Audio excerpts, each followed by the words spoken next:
Sagamihara City, Kanagawa Prefecture. Sagamihara City is located in the northern part of Kanagawa Prefecture. It's a major city with a population of over 700,000. A central urban area that offers a diversity of services and plush outdoors characterized by pristine streams and lakes and the Tanzawa Mountains.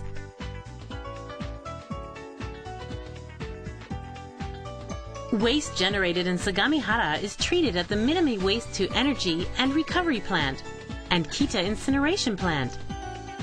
This waste is transported directly to these plants by waste truck or via the Tsukui Clean Center. The Minami Waste-to-Energy and Recovery Plant has been in operation since 1980. But because of aging in key equipment and a drop in handling capacity that resulted from changes in waste content, at the wish of residents and experts, it was revamped in March 2010 as a planet-friendly facility intended to reduce environmental impacts and contribute to a recycling-oriented society. So let's take a look at the born-again Minami Waste-to-Energy and Recovery Plant of Sagamihara City.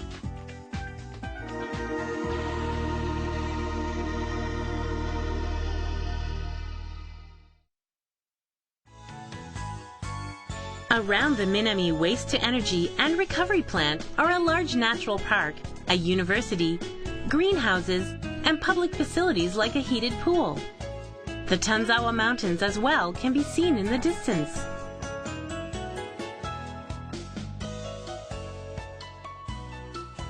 The plant itself consists of a mammoth barn with a 100-meter tall stack and a gently curved roof that blends in with the surroundings.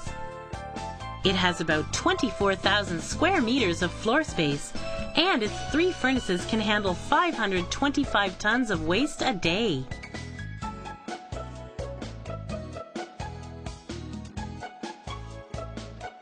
So let's see what's so special about the Minami Waste-to-Energy and Recovery Plant. First and foremost, the facility contributes to a recycling-oriented society. Here we have material recycling, in which waste is reused as resources, and thermal recycling that effectively utilizes the heat energy of burning waste.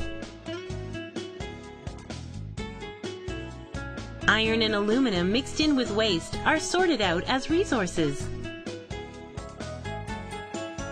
What's left over is then melted into slag. This slag is used as road material and other applications. And because it has less volume than incinerator ash, it's helping to prolong the life of landfill sites that serve for final disposal.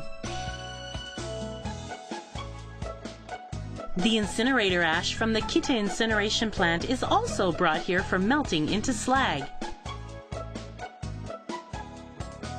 This process of recovering resources from waste is called material recycling.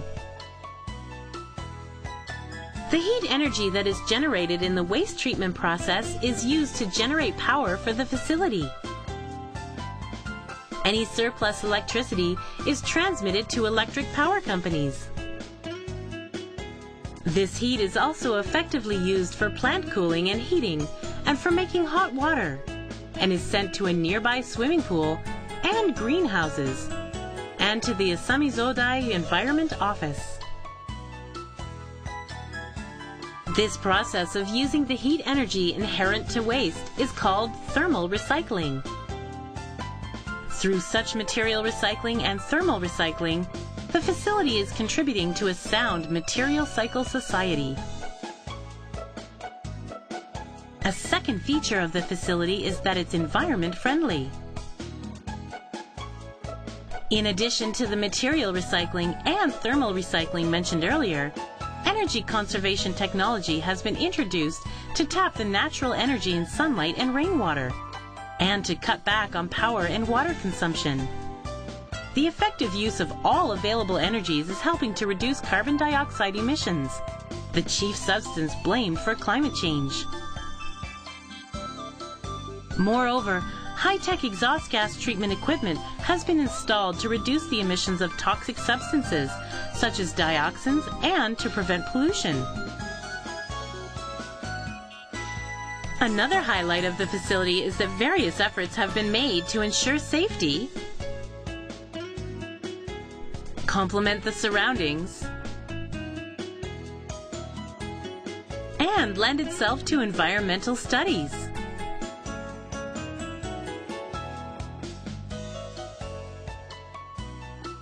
Now let's take a closer look at the Minami Waste-to-Energy and Recovery Plant to see how waste is treated there.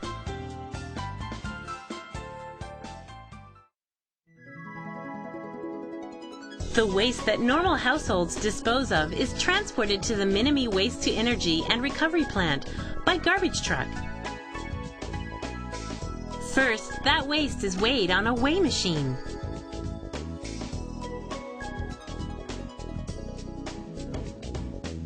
After being weighed, waste trucks enter the waste dumping stage.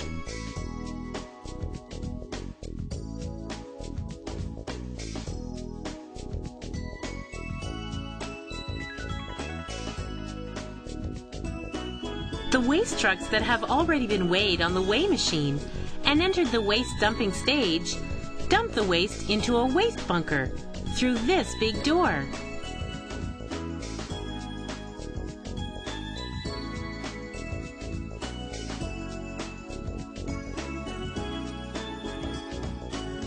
This is the waste bunker. It's 47.5 meters wide, 20 meters long, and 15.5 meters deep, equal to the size of 30 25-meter swimming pools. About half of the waste from Sagamihara City is accumulated here.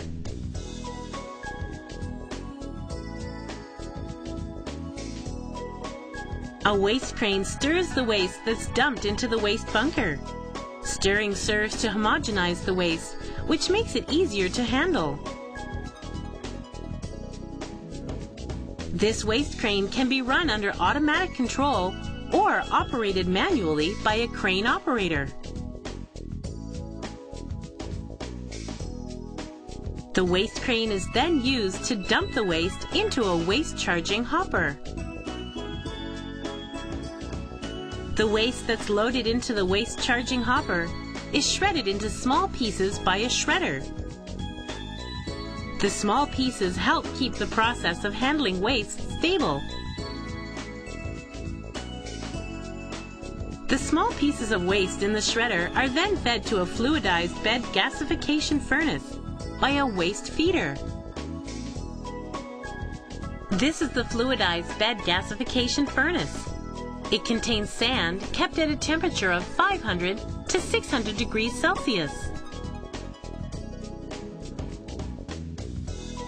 This sand is fluidized by blowing air from the bottom of the furnace, which mixes the sand and the waste. The heat of the hot sand steams and roasts the waste and decomposes it into combustible gases, char, and ash.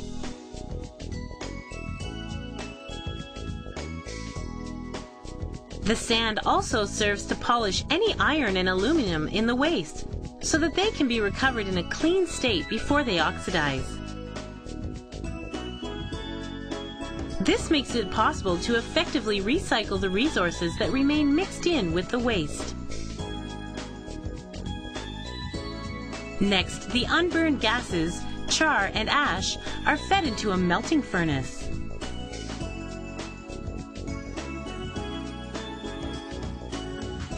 Swirling hot air is blown into this melting furnace, where the unburned gases and char act like fuel to raise combustion temperatures to 1,200 degrees Celsius and melt the ash.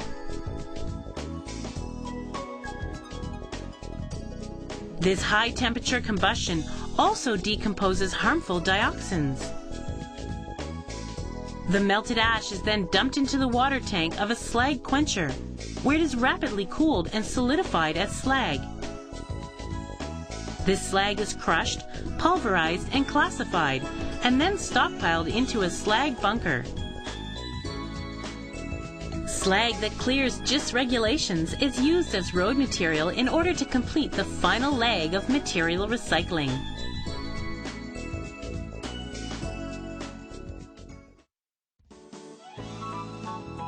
In the meantime, the high-temperature exhaust gas of the melting furnace is fed to a boiler and an economizer. The boiler absorbs the heat of the exhaust gas to lower the gas temperature, and the recovered heat is used to generate high-temperature, high-pressure steam. The economizer enables highly efficient energy recovery by heating the water supplied to the boiler. The steam generated by the boiler is supplied to a steam turbine generator. A steam turbine generator has many blades inside that form propellers. These blades are pushed by the steam until they rotate at high speed, and their energy generates a maximum of 10,000 kilowatts.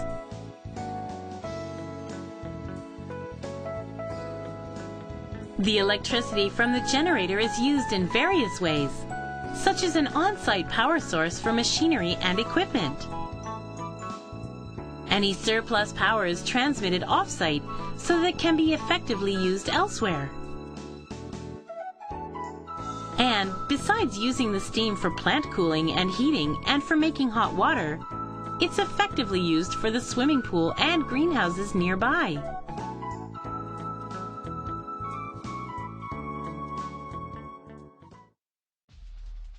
After its heat has been recovered by the boiler, the exhaust gas is fed to a flue gas cooler. The flue gas cooler cools the exhaust gas to about 160 degrees Celsius, which is a suitable temperature for processing by the bag filter that follows.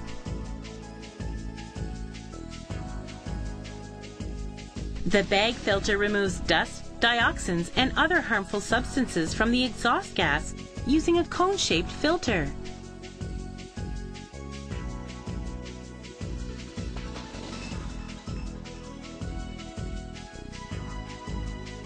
Next, the exhaust gas is reacted with a caustic soda solution in a scrubber to remove the hydrogen chlorides and sulfur oxides. Nitrogen oxides and, again, any dioxins or other harmful substances that remain are removed from the exhaust gas by a denitration reactor. Finally, the cleaned exhaust gas is released into the atmosphere from a 100-meter tall stack.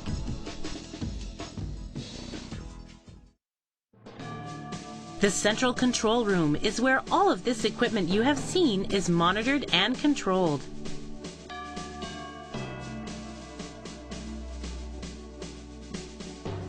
There, monitoring is carried out around the clock in order to ensure that equipment is running smoothly and that waste is being properly treated.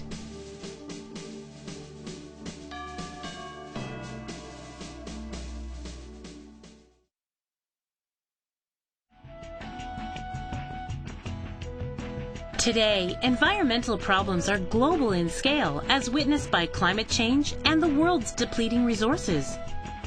What can we do to pass down the wondrous outdoors of Sagamihara to the next generation?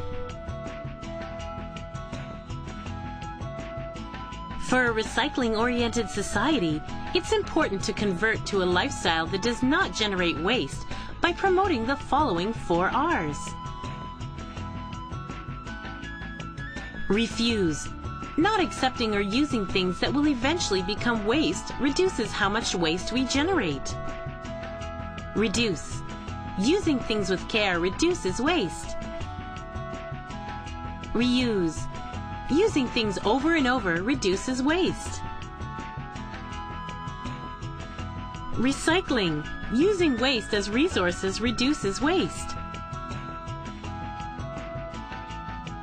The Minami Waste-to-Energy and Recovery Plant of Sagamihara City is designed and built to promote a recycling-oriented society. But we should never forget that the real goal of our future is to reduce the amount of waste we produce.